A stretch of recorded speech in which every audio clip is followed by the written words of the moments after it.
The night air carried the dry rattle of wagon wheels rolling away, as if even the earth itself wanted no part in what was about to happen. Sheriff Ruth Calder stood at the steps of the courthouse, her badge catching the lantern glow, her hand resting steady on the iron door. Inside, a single noose swung gently above the empty benches, swaying as though it already felt the weight of justice misplaced. Outside, shadows pressed closer. Men she once called neighbors, women she once comforted in their grief, now stirred together by lies and fear. The mutter of voices rose like a storm tide, swelling with each heartbeat. Some carried torches, some carried rifles, all carried suspicion. The mob had decided justice no longer belonged to the law, and as the first boot scraped against the courthouse step, Ruth did not move. The sky above the town lay pale with dust and thin stars, a cover that felt too brittle to last the night. Sheriff Ruth Calder stood at the courthouse steps, her hand resting on the iron handle, her badge glinting faintly in the lantern glow. Inside, the noose swayed with each draft, a rope that seemed alive, a pendulum counting down to something the town had already decided. She tasted smoke and grit, and she knew before a word was spoken that this night would not pass without blood or sorrow. She had worn the badge through lean years, bad winters, and the silence that comes when grief takes a family and leaves only echoes. Her husband gone, her child buried before spring, Ruth kept the badge because the dead expect you to finish what you start. The town had doubted her once, but she had bent storms and outlasted raids, and even her fiercest critics had learned that a woman who buries her kin can stand firmer than stone. By sunset, word had spread that the prisoner locked inside would not see dawn unless the mob had its way. Torches passed hand to hand, bottles emptied, and whispers turned into plans. They said the stranger had stolen cattle, said he had fired into a barn, said he was guilty because guilt was convenient. Ruth had seen the tracks herself, had found the mark of a boot that did not belong to him, and had traced the fork in the trail that spoke of a rustler she already suspected. But facts were fragile things when fear gathered in numbers, and tonight fear wore the face of half the town. She walked the courthouse floor and checked the barred window in the iron cell. The prisoner did not speak, only stared with the calm of a man who knows truth matters less than rope. The gallows frame loomed above the benches, its shadow stretching wide, as if wood itself had a hunger. Ruth touched the cold bars and told herself that justice mattered more than her life, because once the badge was broken it could not be repaired. When she stepped outside again, the street was shifting with shadows. Men gathered in knots, women whispered sharp words that stung worse than knives, and boys carried torches as if proud to mimic the fury of their fathers. She saw the traitor among them, his hands moving quick as he spun tales that poured like oil. She saw the preacher silent in the glow of fire, his head tilted back as though heaven had abandoned its answer. Faces she had comforted now looked at her with suspicion. Fear had turned neighbors into something else. Ruth marked the ones who stood ready to push the crowd forward. The blacksmith with shoulders broad as an anvil, the ranch foreman who never met her gaze. Even a deputy lingered at the edge, his badge hidden beneath a coat. It was betrayal dressed as hesitation, and she read it plain. She thought of her child, of spring mornings when laughter still filled her house, and grief folded into her like steel into a blade. Courage was not glory, it was duty, and she carried it like a chore no one else would do. She stood still, offering no show of force, letting the crowd see only the steadiness of her body. A sheriff could not beg, a sheriff could only hold. The mob stirred closer, a tide pretending patience. Torches hissed in the wind, smoke curling into the rafters of porches. Somewhere a dog barked, sharp and frantic, then fell silent. A wagon wheel creaked at the far end of the street, groaning beneath a hidden load. Ruth saw the traitor lift a hand, making a subtle motion like a rope tightening. The air grew tight, charged with a hush that always comes before a stampede. The crowd shifted, half a pace forward, eyes gleaming in firelight. From the dark beyond the town, a single hoof struck stone, clear and sharp. A lantern rattled against its hook, flame sinking low before flaring again. And in that moment the rope inside the courthouse swung wider, slow and steady, as if it waited for the sound of one more step. The night deepened as though the stars themselves wanted no part in what the town was about to do. The torches outside the courthouse burned hotter, their light throwing crooked shadows across clapboard walls.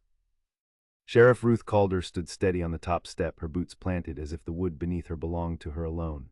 The crowd pressed closer, their whispers turning to low growls, each voice feeding the next until the sound became a single restless breath. She felt the courthouse at her back, the law behind her, and before her the faces of neighbors she had once trusted. She searched the mob the way a hunter studies a herd, not for strength but for weakness. She saw trembling hands that betrayed doubt, eyes darting toward others before daring to look at her.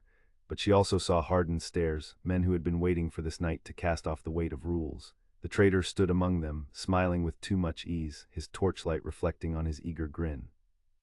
Ruth knew his type, men who profited from chaos and disguised greed as justice. He had whispered to enough ears to turn suspicion into conviction, and now he fed on the frenzy he had made. Inside the courthouse, the prisoner shifted against the iron bars, the sound faint yet sharp enough to carry into her bones. Ruth thought of the tracks she had seen in the dirt, the half-moon heel print that belonged to someone still free, not the man caged inside. But the truth was a fragile weapon, too light against the weight of numbers. The mob had decided that the rope was quicker than a trial, and she knew the longer she stood alone, the heavier their courage would grow. The first man broke from the pack. He was the blacksmith, a giant with hands built for iron, his apron still tied about his waist. He walked forward with deliberate weight, each step a statement that dared her to answer. Behind him came the foreman, hat pulled low, followed by two young ranch hands eager to show themselves brave. The crowd surged half a pace after them, and the air grew tight, a coil ready to snap. Ruth did not move. Her stillness was a wall, and sometimes a wall holds longer than a weapon. Her voice came low but steady, carried on the wind so every ear could hear. She reminded them that the law was not a choice to be abandoned when convenient. She told them justice had to outlast anger or the town would eat itself whole. The words were plain, no louder than necessary, yet they carried weight because she did not flinch. For a heartbeat the crowd wavered, uncertainty flickering like a lantern about to go out. But then the traitor called out, his tone mocking, feeding the fire. He spoke of cowardice, of law that bent for strangers, of a sheriff too stubborn to act. His words stung not for their truth but for their poison.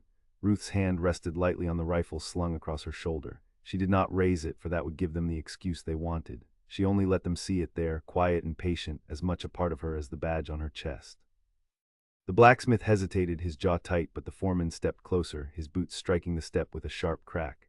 The sound rippled through the crowd, and more men pressed forward. Women clutched their shawls tighter, some urging their husbands on, others holding them back. The town itself was split in two, and Ruth stood on the fault line. From the far side of the street, a stagecoach door slammed, startling the horses into a nervous shuffle. The driver muttered low, pulling the reins tight, his eyes darting to the growing mob. Ruth noticed the shape of a man watching from the shadows near the livery, his narrow face hidden beneath the brim of a hat. She had seen him before in connection with land disputes, and his presence now struck her as more than chance. The pieces shifted in her mind, forming a pattern of betrayal that stretched wider than the prisoner's cell. Someone wanted this night to end in blood so that questions would vanish with the dawn. The preacher at last found his voice, calling for calm, his hands lifted to the sky. His words trembled, his conviction faltering under the weight of so many angry eyes. The mob answered with jeers, their patience wearing thin, their desire for action outweighing reason.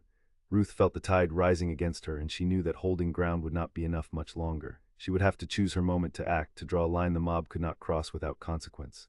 The wind carried the smell of pitch and sweat, thick and acrid. Torches leaned in the draft, their flames bending low before springing tall again. The blacksmith planted a heavy boot on the first step, the foreman close beside him, and the crowd pressed behind, a wave about to break. Ruth steadied her breath, her heart beating slow and measured, as if the rhythm itself could anchor her. She thought of her family, of the graves she had tended, and of the promise she had made to never abandon justice no matter the cost. The noose inside swung wider, its shadow crawling along the wall like a waiting hand. A child cried out somewhere in the crowd, quickly hushed by a mother's grip. The sound cut through the anger for a moment, a sharp reminder of innocence at risk, but the pause did not last. The mob roared louder, their voices joining into a single demand, raw and unstoppable. Then came the sound, clear and deliberate, cutting through the noise. A rifle bolt sliding forward, metal against metal, crisp as a blade drawn from its sheath. The crowd froze, torches crackling, eyes wide, every ear straining for the next move. The sound of that rifle bolt silenced the mob in a way no sermon ever could. For a breath the whole street seemed carved from stone, torch flames snapping in the wind, yet no man daring to move. Sheriff Ruth Calder kept her stance firm at the courthouse steps, her eyes steady, her shoulders square, though inside her chest the rhythm of her heart struck like a drum before battle. She knew this moment mattered more than words. If she faltered now, the crowd would smell weakness, and once that scent spread, it could never be called back. The blacksmith shifted first, his broad shoulders rolling as if to remind the world of his strength. His hand hovered near the hammer looped in his belt, the firelight glinting along its iron head. Behind him, the foreman muttered something sharp, his voice swallowed by the crackle of flames, yet the ripple of agreement that passed through the crowd told Ruth enough. These men wanted a spectacle, something to burn into memory, a night that would echo louder than the law. The source of the rifle's warning sound revealed itself from the edge of the crowd. Deputy Harlan stepped forward, his badge hidden beneath his duster, his rifle raised halfway. His face shone pale in the glow, the look of a man split between loyalty and fear. Ruth felt her jaw tighten. A deputy's purpose was to guard the peace, not stir the fire. Yet here he stood, the barrel of his rifle pointed more toward the courthouse than the mob. His silence condemned him, his hesitation sealing his betrayal. Inside the courthouse, the prisoner shifted again, the iron bars clanging faint against the heavy air. The sound drew some heads to glance back toward the door, and the mob's growl swelled once more. The traitor seized the moment, his hands raised high as if conducting the very anger of the street. He shouted about justice denied, about law that served strangers while honest folk suffered loss. His words carried sharp and clear, and Ruth watched as they struck home in the hearts of weary farmers and widows. Fear had given them ears, and greed gave them voices. Ruth raised her hands slowly, palm outward, a gesture older than law, a plea and a warning in one. Her voice rang steady, reminding them that law was not a tool to be used when convenient, but a covenant that held towns together. If they chose the rope tonight, they chose to tear apart the very foundation they stood on. She told them truth demanded patience, and patience was the only shield against ruin. For a breath it seemed some of them listened, eyes softening, shoulders easing, but then a rock clattered against the courthouse wall, thrown from somewhere deep in the crowd. The noise jolted the stillness, and shouts rose harsher than before. The blacksmith planted his boot on the second step, closer now, his shadow looming tall across Ruth's face. The foreman followed, spurred on by the crowd, and a wave of bodies pressed against the base of the steps. Ruth shifted her weight, her rifle angled but still not raised, her stance a living line between law and chaos. The firelight painted her badge in gold and shadow, a beacon and a target all at once. She could feel the balance of the night teetering, one spark away from shattering. Then a sound cut through the fever, unexpected and sharp. From the direction of the livery came the crack of splintering wood. A horse screamed, wild and terrified, hooves striking against the walls of its stall. The noise sent a jolt through the mob, heads whipping toward the source. Ruth's eyes followed, catching sight of a narrow-faced man slipping into the chaos, his hat low, his frame quick. She knew him now, a land baron's agent who had lingered in town these past months, stirring disputes over claims and cattle. His presence here confirmed what her gut had whispered. This was not a night born of justice, but of design. Someone had set this mob in motion, and he was the hand guiding it. The distraction broke the fragile stillness. The foreman lunged upward, reaching for the courthouse door, but Ruth stepped forward, her rifle raised at last. The barrel leveled at his chest stopped him cold, his breath catching as the weight of her gaze bore down. Gasps rippled through the crowd, their fury momentarily checked by the sight of a sheriff who did not yield. Ruth's voice rang again, firm as iron, warning that the first man who crossed the line would answer for it before the rest. The preacher cried out once more, his voice cracking under the strain, begging the mob to turn back, to let reason guide them. But the traitor countered with venom, mocking Ruth, mocking the preacher, mocking any who dared resist. His torch flared as he lifted it high, and sparks rained down upon the dusty street. A boy at the edge of the crowd stumbled backward, his own torch falling, the flame licking along the ground before sputtering out. The sight of it, fire nearly loosed, fed the crowd's hunger rather than cooled it. Ruth felt the weight of every choice pressing against her. She could fire into the air, scatter them for a moment, but then they would return twice as wild. She could retreat inside, bar the door, but that would hand them victory over fear. The only path was forward, to stand until the mob realized that law held sharper teeth than rumor. She steadied her stance, her finger brushing the trigger guard, her voice calling out the truth of the half-moon heel, the tracks that proved the prisoner's innocence. Some heads turned, doubt flickering, but doubt alone would not stop the flood. The wind gusted suddenly, snuffing two torches, plunging part of the street into deeper shadow. The crowd shifted uneasily, their faces half lit, half lost. Ruth caught the eyes of a young woman clutching her husband's arm, her lips trembling with unspoken fear. For a heartbeat, humanity broke through the fury, but it slipped away as quickly as it came. The traitor shouted louder, the blacksmith growled, and the pressure rose again. Inside the courthouse, the rope swung in a wide arc, its creak audible even through the noise. The prisoner's shadow stretched along the barred wall, distorted and wavering. Ruth knew the town stood on the edge of something that could never be undone. She braced herself, the barrel of her rifle steady, her voice swallowed now by the roar of voices rising higher than before. And then clear above the chaos came the piercing cry of a horse breaking free, hooves striking stone with the power of a storm. The sound thundered across the street, closer, closer, until even the mob's roar faltered under its weight. The thunder of hooves tore through the shouts like a blade through cloth. A dark horse burst from the livery, its flanks streaked with sweat, its eyes wide with terror.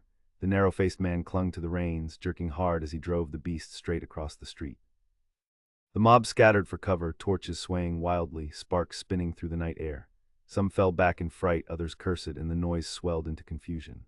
Sheriff Ruth Calder seized the moment, her voice ringing above the chaos, commanding the crowd to stand down. But fear does not listen, and fear once broken loose runs faster than any stallion. The blacksmith roared, his hammer raised high. He drove forward again, striking the courthouse steps with a blow that split the wood.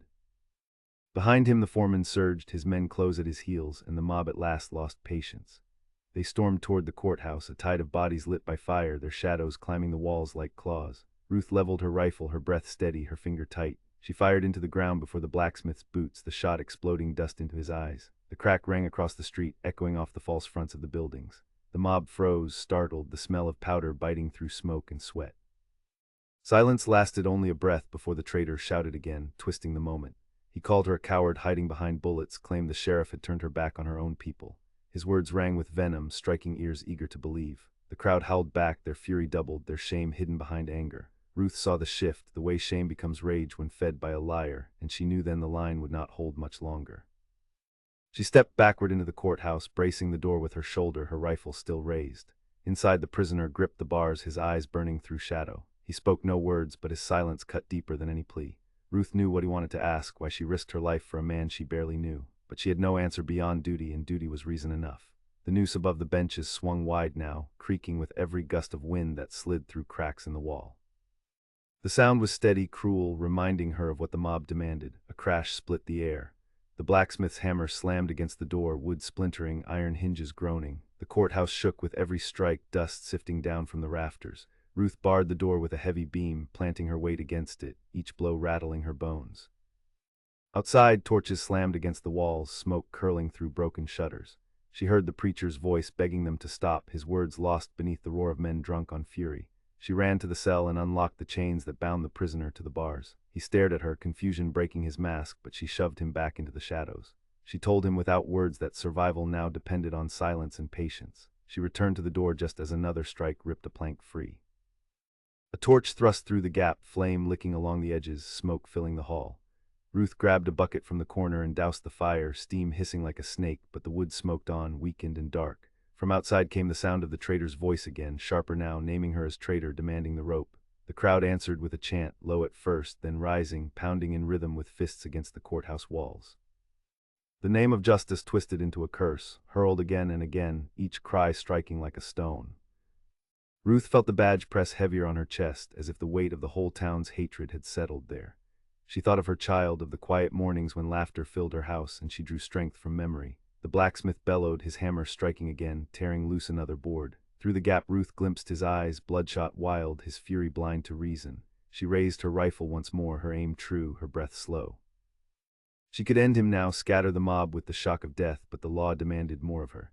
To kill without trial, even in defense, would be to fall into the same pit the mob had dug. Her finger hovered at the trigger, her jaw clenched, but she held. The foreman shoved a torch through the hole, flame searing brighter, smoke rolling heavy into the courthouse. Ruth coughed, her eyes burning, her lungs clawing for air.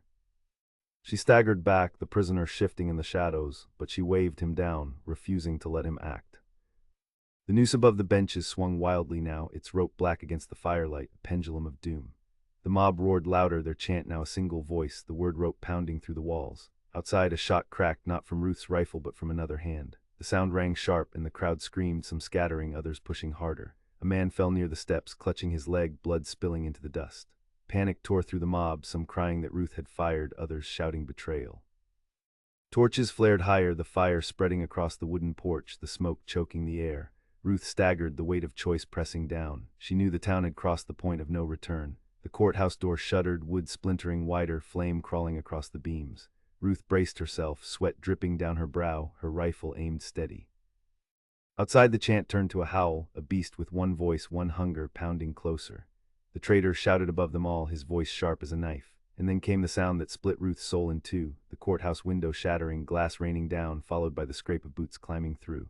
Glass crunched under boots as the first intruder pulled himself through the shattered courthouse window. Sheriff Ruth Calder swung her rifle fast, the barrel catching the man square across the jaw. He crumpled against the wall, his torch tumbling to the floor where smoke curled up from the boards. She stamped it out with her boot, her breath ragged from smoke already thick in the room. Another man scrambled in behind him, but Ruth leveled her rifle and fired. The shot cracked loud, the bullet striking the doorframe an inch from his head. He froze, wide-eyed, before dropping back into the night. The mob howled at the sound, their fury growing wilder. The blacksmith hammered at the door again, tearing it half loose from its hinges. The foreman drove his torch deeper through the gap, flame licking higher, heat spreading across the floor. The courthouse groaned under the strain, timbers creaking as though the building itself could feel the weight of betrayal pressing against its bones. Ruth coughed hard, her lungs burning, but she held her ground. She turned to the prisoner. His face was dark with soot, his hands gripping the bars as though they were the only thing holding him upright. She unlocked the cell and pushed the door wide. His eyes widened, but she pressed the key into his palm, forcing his fingers closed around it. Her meaning was clear. When the fire and the mob broke through, he would have one chance. He opened his mouth, but Ruth silenced him with a look that spoke louder than words. The crash came at once. The door splintered inward, the blacksmith stumbling through with his hammer raised. Ruth swung her rifle and struck him across the shoulder, the crack of bone echoing as he dropped to his knees. The foreman leapt past him, torch blazing, but the prisoner lunged from the shadows and tackled him to the floor. The torch rolled across the boards, sparks flying, smoke swelling thicker. The mob roared from outside, pressing harder now that blood had been drawn. Ruth fired again, the blast filling the courthouse, scattering the men pressing against the broken doorway. She reloaded fast, her hands moving with the practiced rhythm of duty. The prisoner pulled the foreman's knife and cut himself free from the last of his chains. He glanced at her waiting, but Ruth only shook her head. Her place was here, the courthouse her ground, the badge her burden. His place was survival, and survival meant escape. The traitor's voice pierced the noise, louder than the fire, louder than the mob. He shouted that Ruth had killed townsfolk, that she had chosen the stranger over her own. His words struck like arrows, each one fueling the rage of the crowd. Rocks smashed through the windows, glass shattering across the floor, shards glittering in the firelight. The mob pressed harder, a living wave that would not be stopped. Ruth drew herself tall, her silhouette framed by flame and smoke, her badge glinting one last time. She felt the weight of every promise she had made, every oath sworn, every grave dug. She thought of her child of mornings filled with laughter, and she let that memory steal her heart. She raised her rifle, her voice ringing strong, declaring that law was not a thing to be broken by fear, that justice was not a torch to be tossed from hand to hand. The words carried above the roar, and for a moment the mob faltered, their chant breaking uneven. But the traitor shouted again, his lies cutting through doubt, and the blacksmith rose to his feet, fury twisting his pain.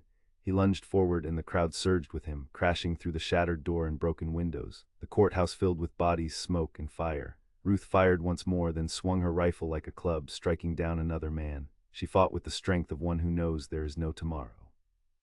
The prisoner hesitated, torn between running and staying, but Ruth's eyes met his, fierce and unyielding. She pointed toward the back door, the path to freedom. He obeyed at last, vanishing into the smoke, the sound of his boots fading into the night. She turned back to the mob, alone now, the courthouse crumbling around her. Flames crawled along the rafters, smoke rolling thick, the rope above the benches swinging wildly. The blacksmith struck her across the shoulder, the blow driving her to her knees. The foreman wrenched her rifle away, tossing it into the fire. She staggered up again, her fists clenched, her breath sharp. The traitor stepped inside at last, his smile cruel, his torch raised high. He shouted that the badge had fallen, that the sheriff had been judged. The crowd echoed him, their voices a storm. Ruth drew her last breath deep, the smoke searing her lungs. She unclasped her badge and held it high, the firelight gleaming across its worn surface. Her voice rang out one final time, steady as iron, declaring that justice would outlive them all, that truth could not be burned, that the law would stand even when she fell. The traitor's smile faltered, the mob stilled for half a heartbeat, caught by the weight of her words. Then the roof gave way, a beam crashing down, fire exploding across the floor. The mob scattered back in panic, flames forcing them into the street. The courthouse blazed, the badge glinting in Ruth's hand until smoke swallowed it whole. The prisoner slipped into the darkness beyond, carrying with him the proof of her sacrifice. By dawn the courthouse was ash, its timbers black and broken. The mob stood silent, their fury burned away, shame heavy in their eyes. The traitor was gone, vanished into the desert night. The blacksmith and the foreman bore wounds they could not hide, reminders of a night that betrayed the law. And at the center of the ruin, only the badge remained, half buried in soot, shining faintly in the morning sun. The town had wanted blood, and it had found it, but the price was more than they could ever repay. Sheriff Ruth Calder did not ride out, but her name lived on, carved into memory sharper than any tombstone. The law had held, not because she survived, but because she had chosen to stand. And as the wind carried smoke across the empty street, the silence broke with one final sound, the faint creak of a rope swaying in the ashes, left to right, right to left, never still.